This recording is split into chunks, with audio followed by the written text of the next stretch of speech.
Double timing করে ধরা খেলো আমাদের প্রিয় চকলেট আপা, যিনি নিজেকে বলেছিলেন আমি সিঙ্গেল। তা তুমি যদি সিঙ্গেল হও তাহলে এগুলা কি?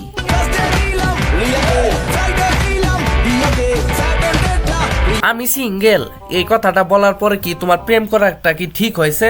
ভুল হয়েছে, এটা সত্যি কথা। তোমরা যদি এরকম মিট চকলেটের মতো ডবল টাইমিং করো তাহলে আমার মতো এমন বাস খাওয়া লাগবে।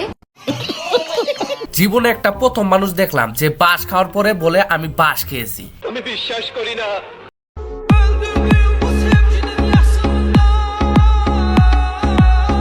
যাক, এরা নিজেরা বাস খাওয়ার জন্য আবার নিজেদের গোপন তথ্য ফাঁস করে দিচ্ছে। আবারও প্রমাণ হয়ে গেল বেটি মানুষ এক পুরুষে আসক্ত না।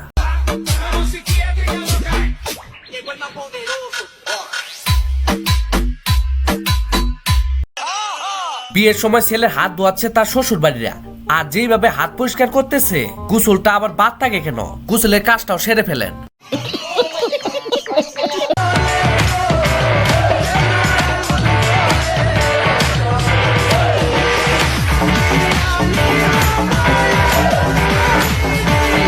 আমি নিশ্চিত বিমানে কোনো যান্ত্রিক ত্রুটি রয়েছে, তার জন্য টাইম পাস করার জন্য বিমানবালারা নাচতেছে। এখানে যাত্রীদের শান্ত করার জন্য না নেচে হিরো আলমের গান ছাড়তে পারতো, কারণ একজন সাধারণ মানুষ হিরো আলমের গান শুনলে হার্ট অ্যাটাক করার পরে শান্ত হয়ে যেত।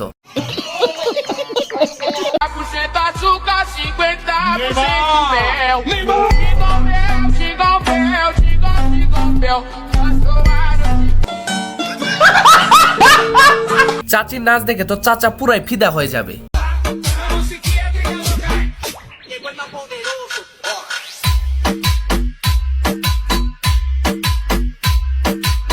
সে চুরি করতে এসে মাইকেল জ্যাকসন হয়ে গেল। এই চুরের নাচ দেখলে তো মাইকেল জ্যাকসনও হার্ট ফেল করে ফেলতো। আরে কি কোন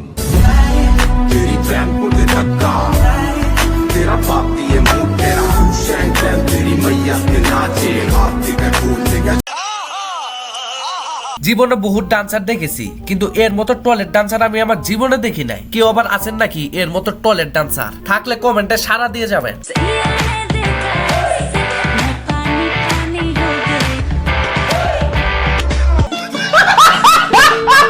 সারা শহরের মানুষ বন্যায় ডুবে মরতেছে, আর এরা এদিকে টিকটক করতেছে। এখন পানিতে টিকটক করতে গিয়ে পা না ভাঙলেই হয়। কি আশ্চর্য কথা!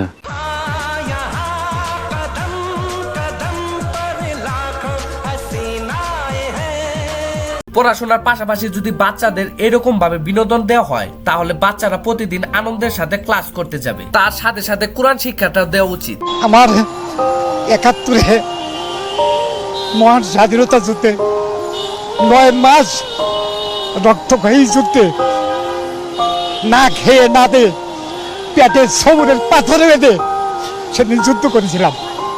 এই দেশের চাই নেই কে, এমন দেশ চাই নেই কে। চোখের পানি কখনো বিফলে যায় না, আর এদের চোখের পানির মূল্য আমাদেরকে দিতে হবে। সেলুট জানাই সকল মুক্তিযোদ্ধাকে। একটা ফ্রেন্ড গ্রুপে 7 জন ফ্রেন্ড আছে, আমার 7 জনকেই ভালো লাগে।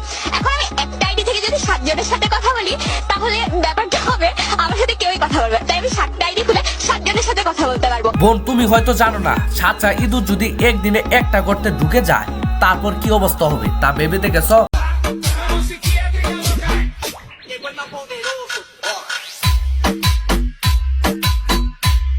বাংলাদেশ দ্বিতীয়বার স্বাধীন হওয়ার মানে এইটা না যে ছেলেরা যা যা করবে মেয়েদেরকে তাই করতে হবে।